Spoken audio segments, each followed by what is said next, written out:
সালামু আলাইকুম ভাই। ওয়ালাইকুম আসসালাম ওয়া রাহমাতুল্লাহ। কেমন আছেন ভাই? আলহামদুলিল্লাহ, আল্লাহ পাক আমাকে খুবই ভালো রেখেছেন। জি। তো আমি আসছি একজন দুজন হুজুর মাদ্রাসার মানে শিক্ষক ওনারা। তো ওনাদেরকে আজ থেকে আমি ১.৫ বছর আগে মুরগি দিছিলাম। তো প্রায় লাভের দিকে, তাই না?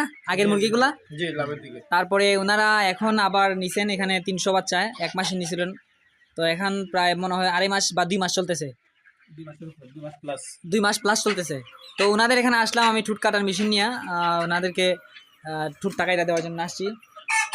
তো আরেকটা ইনফরমেশন সবাইকে বলতেছি, সব খামারিদেরকে, খাদ্যের মধ্যে যদি পুষ্টিগুণ বা ভিটামিন না থাকার কারণে এই যে আপনার টুকরিটা করে মুরগি, এই জন্যে আসলে একটা মানে মারাত্মক সমস্যা, মানে নতুন খামারিদের জন্য। ওনারা বুঝতে পারে না আর ওষুধ খাওয়ায় শুধু। আসলে খাদ্য সমস্যার কারণেই এই সমস্যাটা ঘটে। তো আপনারা কি মনে করছেন, বা মানে ঠুটটা কিসের জন্য মানে কাটতেইতাছে, আর কি মনে করতেছেন আপনি? আমরা তো মনে করছি স্বাভাবিকভাবে যে ঠোঁটটা অনেক লম্বা হয়ে যাওয়ার কারণে আর চুক্কা সুচালু হওয়ার কারণে মনে হয় মুরগি একটা টুকরা। আসলে তাই না, আসলে খাদ্যের কারণে এই সমস্যাটা ঘটে। আপনার কি মনে হয়? আপনি তো পুরান খামারি, কি মনে হয় আপনার? খাদ্যেরই সমস্যা আছে, বাকি ঠোঁট লম্বা থাকলেও কিছু ঠোকরা টুকরি করে, আর খাদ্যর গুণগত মান ভালো হইলে কিছুটা কম করে। জি জি। তো আপনাদের লোকেশনটা হবিগঞ্জের চুনারঘাট থানা না? জি। চুনারঘাট কোন জায়গায় জানি বলছেন?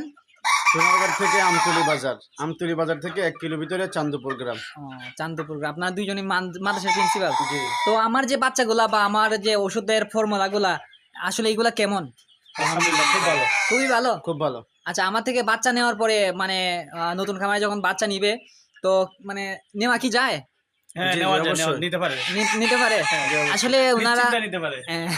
আসলে আমার 80% খামারি হচ্ছে হুজুর বা কোরআনে হাফেজ বা মাদ্রাসার প্রিন্সিপাল, আর না হয় দেখেন কলেজের প্রিন্সিপাল, না হয় যে প্রাইমারি স্কুলের শিক্ষক।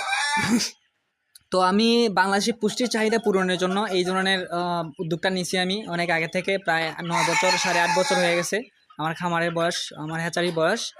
তো পুরো ভিডিওটা দেখেন, অনেক কিছু বুঝতে পারবেন। তো আসলে এই ফার্মি মুরগি সম্পর্কে আপনি একটু বলতে লাভের দিকটা কেমন আর লসের দিকটা কেমন, মানে নতুন খামারিদেরকে একটু কিছু বলেন। আমি আসলে প্রথমে সোনালী মুরগি পালন করতাম। জি। পালন করার পরে তেমন একটা লাভ হয় নাই আমার, সীমিত লাভ হয়েছে, যে লাভে আমার কোনো কিছু হয় নাই।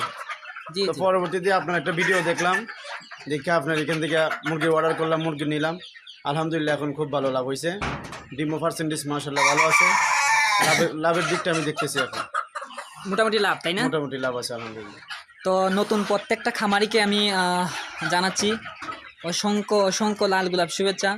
আপনারা অবশ্যই এই ফার্মির জগতে আসতে পারেন। সোনালি বলেন, ব্রয়লারই বলেন, আর নর্মাল সোনালি ক্লাসিক থেকে আপনাদের এই ফার্মিটা আসলে খুবই ভালো একটা জাত। আর আমি মানে সব দিক দিয়ে হেল্প করব। আচ্ছা ভাইজান, আমার যে ওষুধের যে সিস্টেমটা বা আমার যে হেল্পের, আপনারা ফোন দিলে আমি কেমন ব্যবহার করি বা কেমন ওষুধ বইলা দিই? আলহামদুলিল্লাহ, অনেক ভালো ব্যবহার, অনেক পরামর্শ দেন আপনি। জি, ধন্যবাদ। তো মানে আপনি কিছু বলেন নতুন খামারিদেরকে। আসলে যারা করতে চায়, যদি আপনার পরিকল্পনা করে জি জি তে আশা করি লাভবান হবে, লস হইব না। আমরাও যে করছি আলহামদুলিল্লাহ, আমাদের এখনো কোনো ক্ষতি হয় নাই, তেমন একটা বড় কোনো ক্ষতি হয় না। মাঝে একটু ঠান্ডা লাগছিল, আলহামদুলিল্লাহ ঠান্ডা কাটে উঠছে, এখন আলহামদুলিল্লাহ ভালো, মোটামুটি বাচ্চা এখন ভালো আছে। আপনারা যেহেতু আপনাদের সামনে এখন দেখতেছেন। জি জি। ধন্যবাদ, ভালো থাকবেন। সিলেট RS ফার্মিংয়ের পক্ষ থেকে আপনাদেরকে অসংখ্য লাল গোলাপ শুভেচ্ছা। তো বলেন আমার চ্যানেলকে সাবস্ক্রাইব করার জন্য বলেন। হ্যাঁ, আপনারা সবাই বাইরের চ্যানেলটাকে সাবস্ক্রাইব করে দিবেন, আর বাইরের সাথে থাকবেন, ইনশাল্লাহ আমরাও সাথে আছি। ঠিক আছে, ধন্যবাদ ভাই।